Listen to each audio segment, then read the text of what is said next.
ඒ 7 දවස පූර්ණේ වෙන දවසේ නිවාස මන්දිරයට මහා සංඝරත්නයේ කැටුව වැඩම කරවාගෙන එතුමාගේ මතක ධර්ම දේශනාවක් සිද්ධ කරන්නට මේ පින්නතුන් බෞද්ධ සංස්කෘතිය පදනම කරගෙන බුදුරජාණන් වහන්සේගේ ධර්මයට ගෞරවයක් විදිහට මේ පින්නතුන් මේ කාර්යය ඉෂ්ට සිද්ධ කරනවා.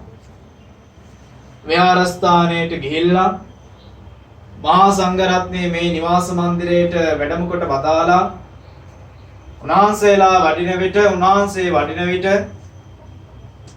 පාදෝවණය කරලා උඩට උඩවියන් පයට පාවියන් උස් ආසන මංචක දවටලා තවරලා සුදු පිරුවට තවරලා ඒ මත වඩා හිඳවන්න මේ පින්නතුන් උත්සුක වුණා වෙහෙස මහන්සි වුණා.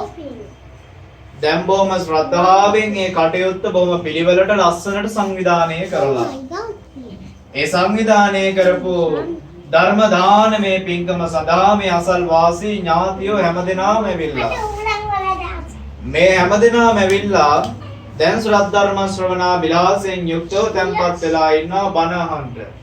හැබැයි හාමුදුරුවෝ තාම බණ කිව්වේ නැහැ. මූලික අත්විවරම විතරයි මේ දාගෙන යන්නේ හැඳින්වීමක් කරන්නේ.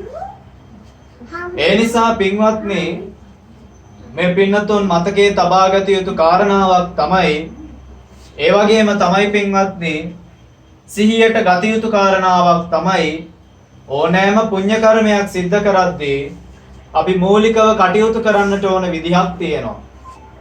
විශේෂයෙන් පින්වත්නි සිත, කය, වචනය කියන ద్వාරත්වය තුන්දොර සංවර කර